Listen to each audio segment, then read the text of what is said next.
Legal authentic pure বাস্তব সত্য কথা বলবো, যে কথায় কোনো জোর ঝামেলা নাই, যে কথায় কোনো ভেজাল নাই, অথেন্টিক। কেন? তোমরা তো অনেক ভালো খেলা, বাংলাদেশে অনেক নিউজ হয়, এ এত ভালো বল করে, এ এত ভালো ব্যাট করে, জাতীয় দলে আসলে কেন কাইপিয়ে পড়ে, হুতলাই পড়ে, সুতলাইয়ে পড়ে, কারণটা কি? বাংলাদেশ যে খেলা খেলছে এটা এখন রুম্বার খেলা খেলছে, এটা কোনো খেলা?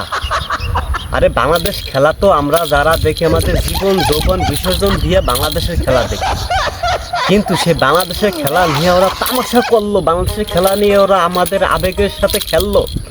আরে আমরা তো বাংলাদেশের খেলা দেখি আবেগ দিয়ে, আর ওরা সে বিবেক খাটেই বাংলাদেশকে ঠগায় বারবার। যেখানে 8টা উইকেট নাই, 220 রানে, মাত্র 200 রানের মাধ্যমে 8টা উইকেট থাকবে না কেন? কেন ব্যাটাররা কি করে? ঘাস কাটে, ঘাস কাটার লাগে দলে গেছে, কোনো রান করতে পারবে না, ব্যাটিংয়ে যাবে 10 বল খেলবে 0 রানে আউট হয়ে আসবে না, এটা তো ভাই কোনো খেলা না। আমরা যারা আছি আমাদের জীবন যৌবন বিসর্জন দিয়ে কিন্তু আমরা জাতীয় দলের খেলা দেখি, যার কারণে আমরা অনেকে এখনো বিয়েও করতে পারিনি। বাংলাদেশের খেলা দেখতে দেখতে আমাদের যৌবন শেষ। কিন্তু তোমরা কেন আমাদেরকে এভাবে কাটাও, আমাদেরকে এভাবে কাঁদাও? তোমাদের খেলা দেখার জন্য রাত জেগে থাকি, তোমাদের খেলা দেখার জন্য কাজ বন্ধ দিই, তোমাদের খেলা দেখার জন্য পরীক্ষা পড়াশোনা বাদ দিয়ে আমরা কিন্তু খেলা দেখি। আর তোমরা কি করো? তোমরা এখন রোববার খেলাটা খেলো, ওপেনিং ব্যাটসম্যান হইয়া 0 রানে আউট করো, 1 ডাউনে খেলতে নামিয়ে 21 রান করো, 2 ডাউনে খেলতে নামিয়ে মাত্র 9 রান করো। আরে একটা বলার মেহেদি হাসান মিরাজ 31 রান করছে, আর একটা বলার নাইম হাসান 25 রান করছে। তোমরা এখন রোববারটা খেলাইতে গেছো জাতীয় দলে, তোমাদের জাতীয় দলে কোন ভূমিকা? তোমরা জাতীয় দলে কেন খেলাও? 11 জনের কোঠা পূরণ করার জন্য খেলাও, 11 জন না হলে তো খেলা সম্ভব না, সেজন্য ওই কোঠাটা পূরণ করার জন্য জাতীয় দলে গেছো। এটা নিয়ে আসছি কেন ভাই জানেন?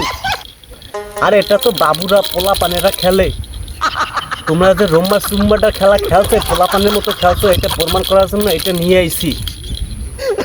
তোমাদের খেলা ভাই আর ভালো লাগে না, তোমরা তোমাদের জায়গা ছাড়িয়ে দাও, আর একজনকে সুযোগ দাও, নতুন একজনকে সুযোগ দাও, সে তোমার থেকে ভালো খেলবে। আমরা যে জাতীয় দলকে আবেগ দিয়ে ভালোবাসি, সে আমাদের আবেগের মূল্য রাখবে যারা, তাদেরকে জাতীয় দলে সুযোগ দাও, এখনো সময় আছে। নয় বাংলাদেশ কিন্তু ওই জিম্বাবুয়ে দলের মতো শেষ হয়ে যাবে, কেনিয়া দলের মতো কিন্তু বিলুপ্ত হয়ে যাবে বাংলাদেশ দল। বোর্ড প্রেসিডেন্ট বুলবুল ভাই তিনি একটা কথা বলছে, তার কথা আমার কাছে খুব ভালো লাগছে। তিনি বলছে যদি লিগ্যাল কিছু আমি না করতে পারি দলের জন্য, আমি নিজেই পদত্যাগ করে আমি সরিয়ে আসবো।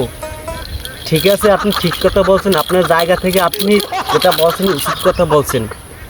বাংলাদেশ দলটাকে একটা শক্তিশালী দল বানাবেন, যেখানে আগে আমরা দেখছি মাশরাফি যখন ক্যাপ্টেন ছিল বাংলাদেশ ওয়ানডে 6 নম্বরে ছিল, পাকিস্তানকে টপকে 6 নম্বরে ছিল, আর এখন কেন 11 নম্বরে থাকবে? দলটা আস্তে আস্তে স্ট্রং হবে, ভালো হবে। বাংলাদেশ দলে যত অর্থ ব্যয় করা হয়, বিশ্বের মোট 3টি দল সর্বোচ্চ টাকা ব্যয় করে প্লেয়ারদের পিছনে, সেখানে বাংলাদেশ একটি দল। তবে সে 3 নম্বর দলের ভিতরে বাংলাদেশ থাকতে পারে না, 10 নম্বরের বাইরে থাকে কেন? But why? তোমাদের জাতীয় দলের ভূমিকাটা কি? তোমরা জাতীয় দলে কি করো? শুধু টাকার জন্য খেলো? আরে ভাই টাকার জন্য খেললে তো ক্রিকেট না, তুমি অন্যভাবে টাকা উপার্জন করতে পারো। কিন্তু এখানে লক্ষ লক্ষ কোটি কোটি ভক্ত শ্রোতা বিন্দুদের আবেগ নিয়ে কেন খেলো? তারা তোমাদের কি ক্ষতি করছে? তাদের আবেগ নিয়ে খেলার অধিকার তুমি রাখো না। বাংলাদেশ এই দল কবে একটা স্ট্রং দল হবে? শ্রীলঙ্কার মতো দলের সাথে যদি 200 রান করতে যাই একটা টেস্ট ম্যাচে, উইকেট যায় সব, অস্ট্রেলিয়া ইংল্যান্ড এসব বড় বড় টিমের সাথে, তাহলে তো 100 রান করতে যাই অল আউট হয়ে যাবে, সেখানে জিততে তো দূরের কথা ড্র করার কল্পনাও করতে পারে না। অথচ অর্থ ব্যয় করে সর্বোচ্চ 3টি দল বিশ্বের, তার মধ্যে একটি বাংলাদেশ। এই টাকাগুলো যায় কোথায়? প্লেয়াররা পায় না, লুটপাট হয়, কোথায় যায়? সাধারণ জনগণ জানতে চায়। যদি সঠিক জায়গায় এর ব্যবহার হয় তবে প্লেয়ার কেন আসে না? এই টাকাটা তো আপনার আমার সাধারণ জনগণের টাকা দিয়ে ওদের খেলা পরিচালনা করা হয়, তবে এই টাকা কোথায় যায় এর অধিকার আপনিও রাখেন, বলার আমিও রাখি। আমরা জানতে চাই টাকাটা কোথায় যায়। টাকাটা সঠিক জায়গায় ব্যবহার যদি হয় তাহলে প্লেয়াররা কেন আসবে না? ভালো ভালো প্লেয়ার কেন তৈরি হবে না? যেখানে ভারত দলের প্লেয়াররা নতুন যে আসে সেই ভালো খেলায়, পুরানের থেকে নতুন যে আসে সেই ভালো খেলায়। আর বাংলাদেশ দলে নতুন যে আসে সেই পচা খেলায়, সেই খারাপ খেলায়, সেই গান্দা খেলায়। আর বাংলাদেশ টিমে তোমরা কোন রুম্মাটা খেলার লেগে জাতীয় দলে চান্স পাইছো?